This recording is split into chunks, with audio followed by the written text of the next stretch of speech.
Live TV, सच सबसे आगे। नमस्कार, मैं हूं रंजीत झा और आप देख रहे हैं the live TV. Himachal Pradesh में भारतीय जनता पार्टी को एक बार फिर से जोरदार झटका लग सकता है। जीते हुए कुछ विधायक कांग्रेस का दामन थाम सकते हैं, ऐसा दावा किया जा रहा है। सूत्रों से जानकारी मिल रही है कि बड़ा झटका भारतीय जनता पार्टी को एक बार फिर से हिमाचल प्रदेश में लग सकता है।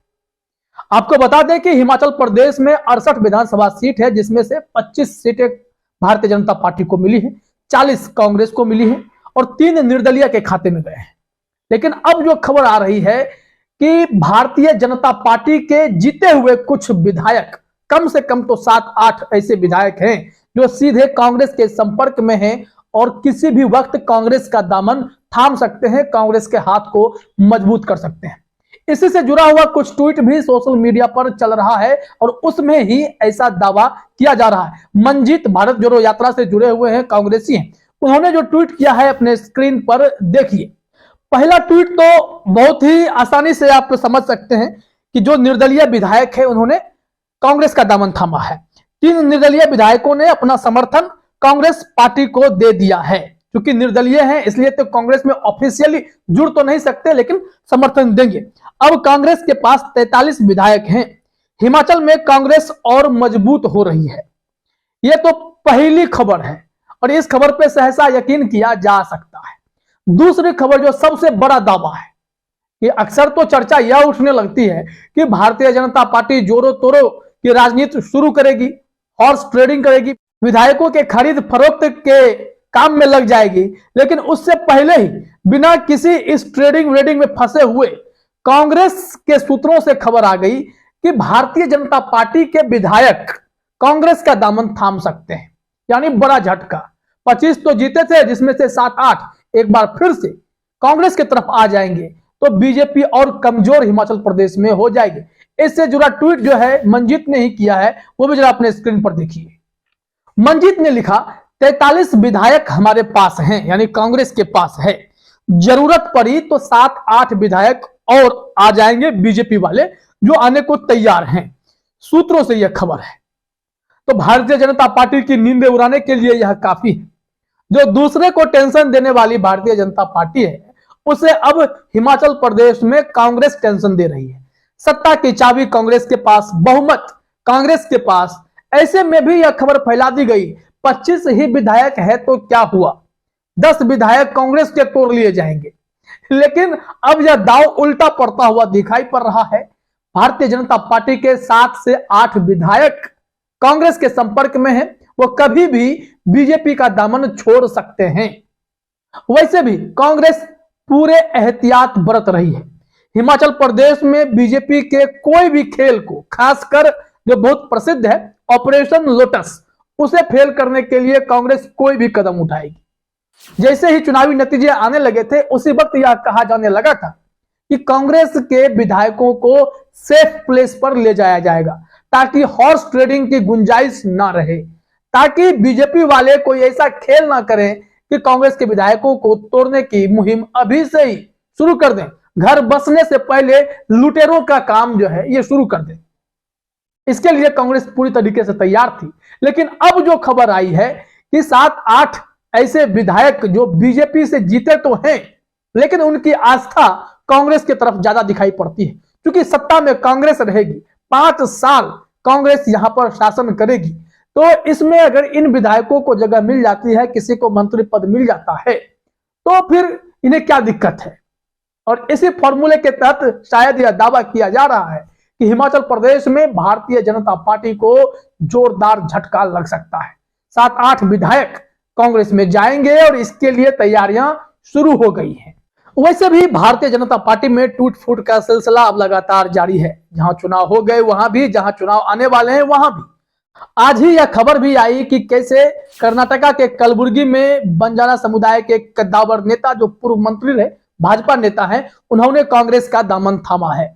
वो कांग्रेस से काफी प्रभावित हो चुके हैं। मल्लिकार्जुन खड़गे के राष्ट्रीय अध्यक्ष बनने के बाद यह फैसला उनका हुआ कि कांग्रेस उनके लिए बहुत सपोर्ट कर रही है, कांग्रेस के साथ जाना चाहिए। तो बीजेपी को वहां भी तगड़ा झटका लगा है, क्योंकि वो बड़े कद के नेता थे, उनके साथ सैकड़ों कार्यकर्ता और छोटे छोटे नेता भी कांग्रेस के साथ चले गए, जो कि भारतीय जनता पार्टी के लिए नींद उड़ाने जैसी स्थिति हो गई है।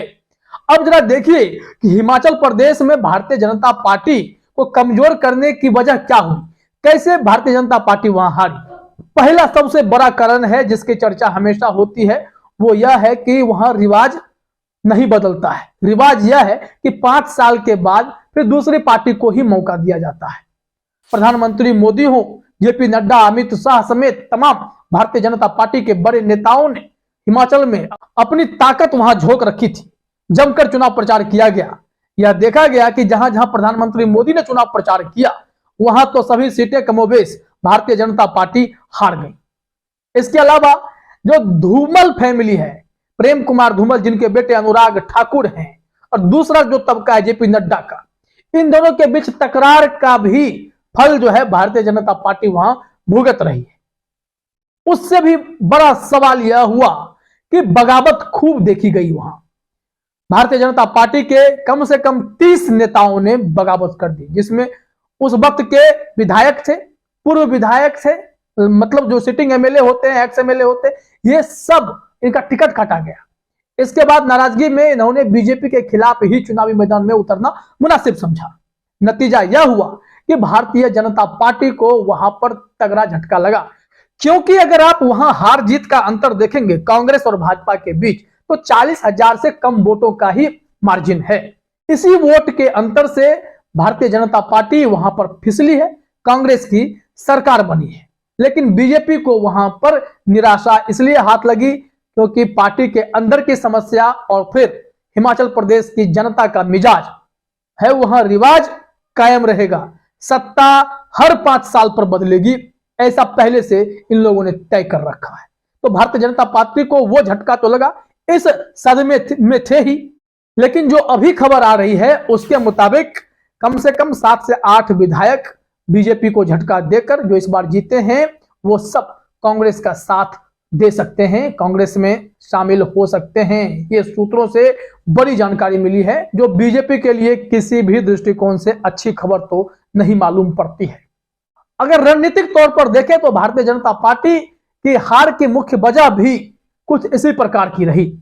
जैसे अग्निवीर स्कीम, हिमाचल से बहुत लोग सेना में जाते हैं, और वहां पर जब यह खबर फैली कि अग्निवीर स्कीम में 4 साल की ही नौकरी रहेगी, युवाओं में निराशा हुई। कांग्रेस ने हाथों हाथ इसे लपका, कहा हमारी सरकार आई तो अग्निवीर स्कीम खत्म करेंगे। वन पेंशन स्कीम जो है पुराना वाला, ओल्ड पेंशन स्कीम ओपीएस, उसे लागू करने का वादा कांग्रेस ने किया, भाजपा लटकाते रही, तो कांग्रेस पर भरोसा बढ़ा। महिलाओं को 1800 रुपए पेंशन देने की बात कांग्रेस ने की, महिलाओं ने जमकर इनको वोट किया, बीजेपी को यहां भी झटका लगा। उसके बाद जो लगातार स्थिति बनती गई स्थानीय मुद्दे की, स्थानीय मुद्दे पर भी भारतीय जनता पार्टी फिसलती हुई दिखाई पड़ी, वहां भी समस्याओं का निदान नहीं मिला, और नतीजा यह हुआ कि जनता ने बीजेपी से मुंह मोड़ लिया।